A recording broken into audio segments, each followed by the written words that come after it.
while you were busy trying to figure out why your nephew keeps calling you 6'7" when you're very clearly 5'8"3/4, which is perfectly respectable, by the way, I was digging through the court dockets to break down the most important court news of the day for you so you could deal with the important things.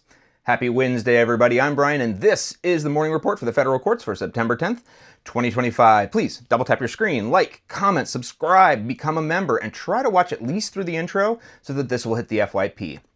Consider supporting me so I can keep this sustainable. There's a link in my bio. All right, grab your coffee.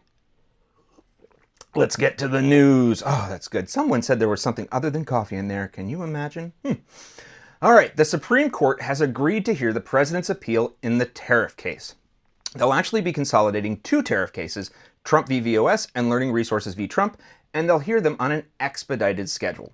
In an order yesterday afternoon, the court said that briefs are due in just a couple of weeks, and the court's going to hear arguments in the first week of November. So, in the meantime, we can all brush up on our case law and separation of powers and see if any of the conservative members of the court have written any telling opinions in the past. Now, the main question here is whether the president used IEEPA, which is the emergency tariff law that he used, in a way that was intended by Congress. IEEPA. Tariffs are only Congress's power, and they can lend that power to the president with as many strings attached as they want, and he can only use them in the way that they describe.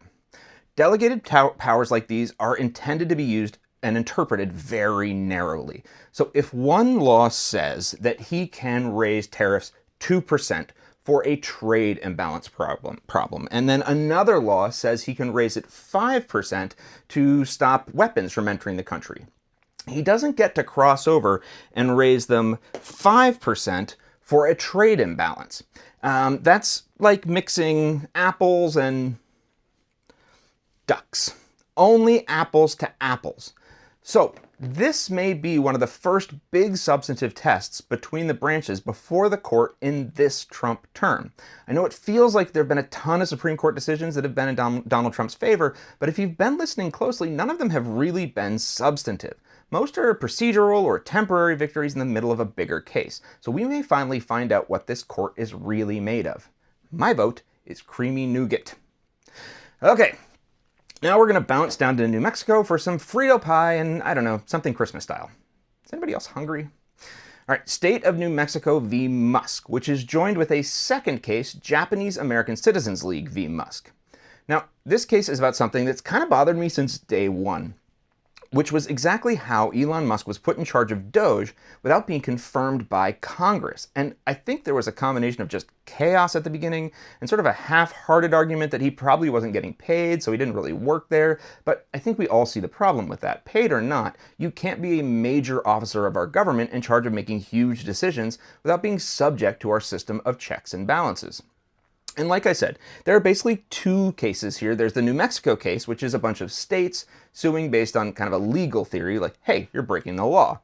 And then the second case with, it's Japanese American Citizens League, but several other plaintiffs like Sierra Club, Union of Concerned Scientists, and others.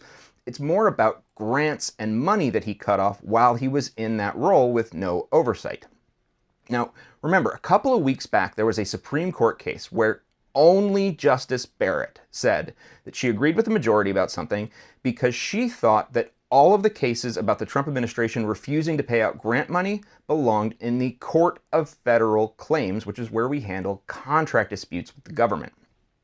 Well, it turns out that the Trump administration is just going to go ahead and file motions in every one of its cases trying to get it dismissed or removed to the COFC based on that one justice's opinion and just hope that some judge somewhere will accept the argument. It's sort of a DOJ spaghetti at the wall, see what sticks strategy.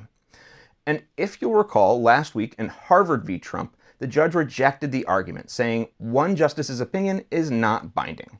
Good for her, but I don't have to follow that. Also, when there's more than just one claim, as in the Harvard case, which was both about money and the First Amendment, the judge gets to decide which claim is more important, and the First Amendment claim belongs in district court. And that's what's happening here too. The DOJ has said that the case doesn't belong in district court and should be dismissed because it's a contract case. Yesterday, the plaintiffs pushed back and said, no, this argument doesn't hold water. The opinion of one justice might as well be a dissent. It's not binding. And they cited the Harvard case. The judge has not responded here yet. We'll see how it lands. But I have a feeling these are just going to be in every case until one of them makes it past the appeals process and shuts the argument down, which I kind of think it likely will if it gets all the way to the Supreme Court, because if any of the other justices agreed with Justice Barrett, they would have signed on to her opinion, but nobody did. But then again, who knows? They could change their mind. All right, going back to the East Coast, to Rhode Island v. Department of the Interior.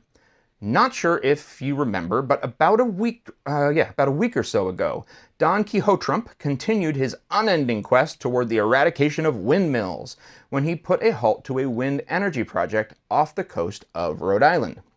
Well, in response, the state of Rhode Island just filed a new lawsuit because after years of environmental studies and engineering work, the project was nearly 90% built.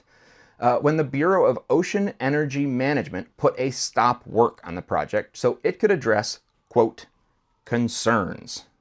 But the stop work order fails to say what those concerns are. It doesn't cite a legal or safety violation or any regulation or code at all, just generally cites the fact that it's in charge of projects on the continental shelf. The end. Normally you can't just say, hey, we're in charge and we order you to stop. You have to cite a law that explains something that the people have done or violated that requires them to stop. That's basically due process. And essentially what the Rhode Island lawsuit says, they're still in the beginning phases of it, so we'll give them some time to hash things out, but is you have to say more, you have to tell us what we've done wrong and then demonstrate it. But it's very clear that the administration does not like wind and solar and wants to stop it at any cost. So this is not the only wind project that's kind of been stopped or slowed, so we'll see what happens. I have a feeling that we're going to see some more of these in the future. Okay, last stop for the day is Trump v. Murdoch, because we do need to revisit something here.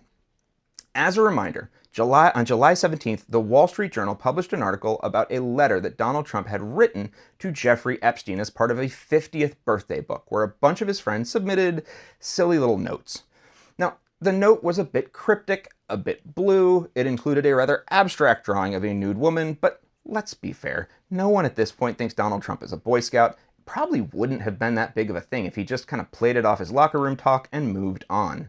But President Trump went another way with it. At the time, no one had actually seen the letter, and the Wall Street Journal could only describe it. So the president and his team stated that the letter did not exist, and this was a fabrication. And then they sued the Wall Street Journal, its parent company, Rupert Murdoch, and the journalists for billions of dollars in damages. That is billion with a B. Well, yesterday, that birthday book became publicly available, as did the letter itself.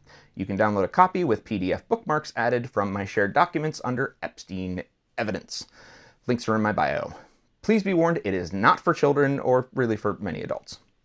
So I went back to take a look at this lawsuit and see where we are.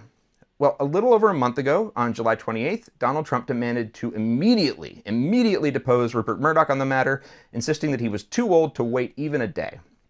But then something suddenly changed. The two parties filed a joint agreement on the discovery motion a few days into August, and there's really been nothing since. But of course, cases don't just disappear. Someone will have to either continue the case or withdraw it. And Donald Trump has long used the threat of defamation lawsuits to keep bad stories about him quiet, and it's been quite effective.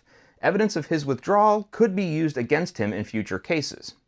Further, defamation and First Amendment law are really tightly intertwined, and a lot of cases against the government are leaning in kind of a First Amendment direction. So a de facto admission that this was just posturing and not a real claim might show up in multiple places if it's withdrawn.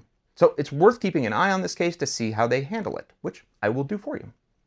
All right, that is your Wednesday morning report on the past day in federal courts. Thank you all for your support. Carrie, Angela, Gigi, and Brianna, thank you all. If you'd like to help me keep this running, check the link in my bio. Otherwise, keep watching everybody and I'll keep going. Thanks a lot. Have a great Wednesday.